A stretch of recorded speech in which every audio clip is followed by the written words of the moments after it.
ایک دن خیالوں میں کھویا ہوا رب سے میں نے تصور میں کی التجا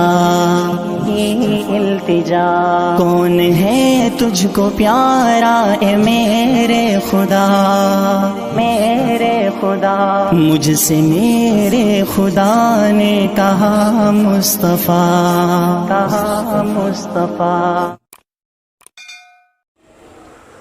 السلام علیکم ورحمۃ اللہ وبرکاتہ۔ جی ہاں ناظرین، میں ہوں مفتی عباد الرحمن۔ استقبال ہے آپ کا مفتی عباد الرحمن یوٹیوب چینل میں۔ آج کا ہمارا عنوان ہے، ٹاپک ہے اسلام، قرآن اور سائنس۔ سائنس کا بانی کون ہے؟ یہ ایک سوال ہے۔ فاؤنڈیشنر کون ہے؟ بنیاد کس نے رکھی؟ اور سائنس کس زبان کا لفظ ہے؟ میرے بھائی، سائنس کا جو لفظ ہے یہ تو آج انگلش کے طور پر لوگ جانتے ہیں، لیکن اس کی اصلیت تھی سائنس، اور یہ سائنس عربی لفظ ہے۔ اس کے معنی آتے ہیں توڑنا پھوڑنا، توڑ پھوڑ کر غور فکر کرنا، پھر اس کے بعد کوئی نیا روپ دینا، نیا شکل دینا، اس کو کہتے ہیں سائنس، اور جس کو انگریزی میں کہتے ہیں سرچنگ اور ریسرچنگ۔ پھر انگریزوں نے اس لفظ کو اٹھا کر انگریزی بنا دیا، کنورٹ کر دیا اپنے بھاشے میں۔ اب کیا ہو گیا؟ سائنس۔ بہت کچھ کیا۔ جتنے مسلم قابل لوگ تھے، جو عربی تھے، مسلم تھے، ایمان باللہ، ایمان بالرسالت، ایمان بالآخرت، ایمان بالقرآن والے لوگ تھے، ان لوگوں کو اٹھا کر انگریزوں نے بڑی چالاکی کے ساتھ ان کے ناموں کو چینج کر دیا اور انگریزی میں کنورٹ کر دیا، تاکہ دنیا یہ جان سکے کہ یہ سب انگریز تھے، یورپین تھے، اور یورپین اتنے قابل لوگ ہوتے ہیں، ورتھ فل لوگ ہوتے ہیں، جبکہ یہ سارے لوگ جن کا میں نام لینے چل رہا ہوں سب مومن تھے۔ ابن سینا ہیں، ابن سینا مسلم تھے، سائنٹسٹ تھے، لیکن انہوں نے اٹھا کر ایب سینا کہنا شروع کر دیا، بدل دیا۔ جابر بن حیان کو گیبر کہنا شروع کر دیا، بدل دیا۔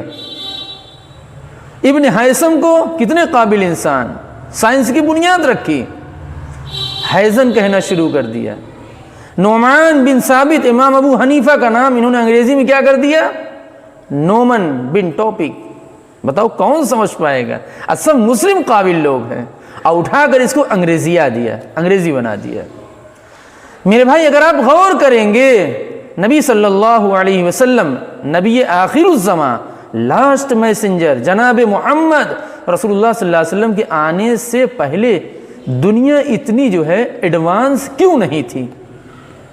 یہ 4G، یہ 5G، یہ 3D، یہ ایئر کرافٹ ہے، یہ ہیلی کاپٹر ہے، یہ مشینریاں ہیں، یہ میٹرو ہیں، یہ ریلوے ہیں، یہ وائرلیس ہے، یہ کمپیوٹر ہے، یہ لیپ ٹاپ ہے، ریڈیو ہے، ٹیلی ویژن ہے، یہ ساری چیزیں کیوں نہیں تھیں؟ میں آج بتا دوں گا کیوں نہیں تھیں۔ نبی صلی اللہ علیہ وسلم کے آنے سے پہلے میرے بھائی، دنیا کے اندر ان چیزوں کی پوجا ہوتی تھی، اور لوگ ان کو خدا مان چکے تھے۔ زمین کو دھرتی ماتا کہتے تھے، تو زمین کو کھودیں گے کیسے، چھیڑیں گے کیسے، توڑیں گے کیسے، پھوڑیں گے کیسے، کیسے پتہ چلے گا؟ اس لیے ان لوگوں نے یہ حرکت جب کچھ کم کی یا چھوڑی، تب جا کر دنیا کے سامنے نئی نئی چیزیں آنا شروع ہوئیں۔ مثال کے طور پر آپ سمجھیے، ہیلی کاپٹر ہے، ہیلی کاپٹر کے اندر کتنی چیزیں ہوتی ہیں؟ کچھ موبل ہوگا، پیٹرول ہوگا، تھوڑی بہت اے سی کے لیے گیس ہوگی، پیتل ہوگا، تانبا ہوگا، میٹل ہوگا، آئرن ہوگا، کچھ فائبر ہوگا، کچھ پلاسٹک ہوگا۔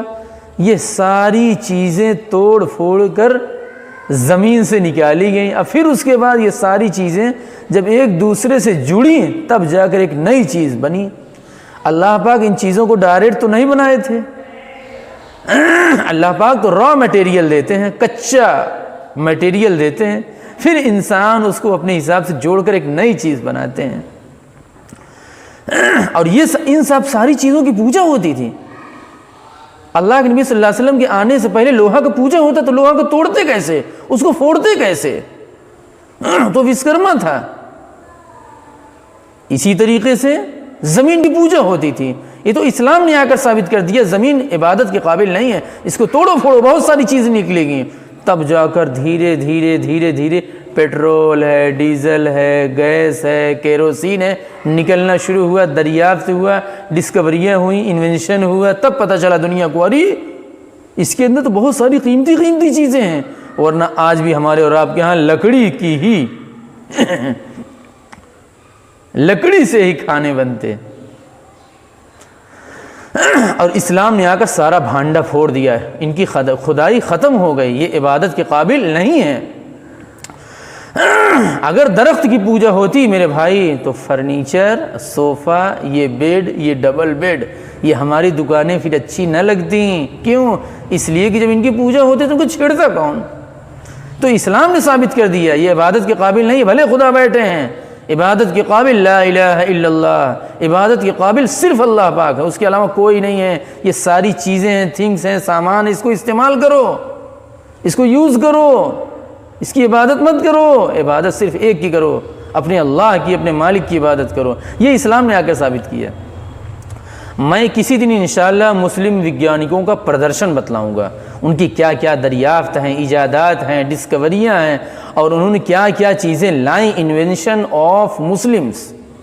جس زمانے میں میرے بھائی اسلام عروج پر تھا, وہ صحابہ کا زمانہ, نبی کے زمانہ, تابعین کے زمانہ, تبع تابعین کا زمانہ, وہ سب اسلام کے عروج اور رائزنگ کا زمانہ تھا.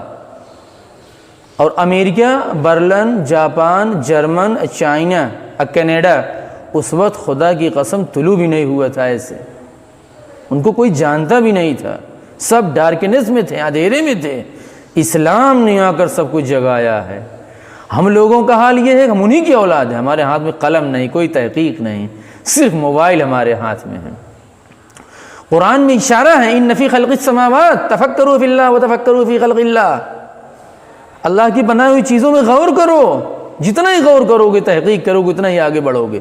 جن لوگوں نے غور کرنا شروع کر دیا ان لوگوں کو ملنا بھی شروع ہو گیا. یہ تو قرآن نے دل کھول دیا کہ بناؤ ہوائی جہاز, جوڑو لوہا لکڑ, سب لگاؤ لکڑی, اس میں لگاؤ چکا, لگاؤ فائبر.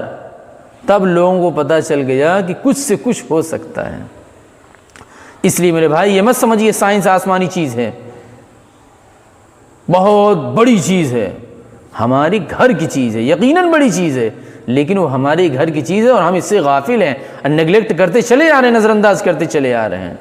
خدا کی قسم سائنس کی بنیاد اور بانی قرآن ہے. قرآن, اسلام ہے. اسلام نبی آخر الزماں کی بشارتیں ہیں.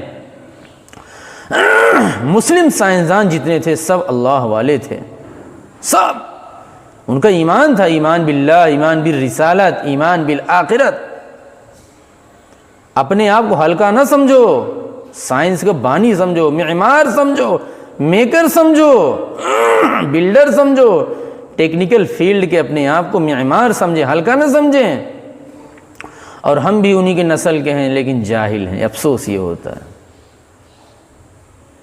اس لیے میرے بھائی موبائل کو کم کیجئے اور اپنے ہاتھوں میں قلم لیجئے, تحقیق کیجئے, پڑھنے لکھنے کا تھوڑا سا ماحول بنائیے, انوائرمنٹ کریے.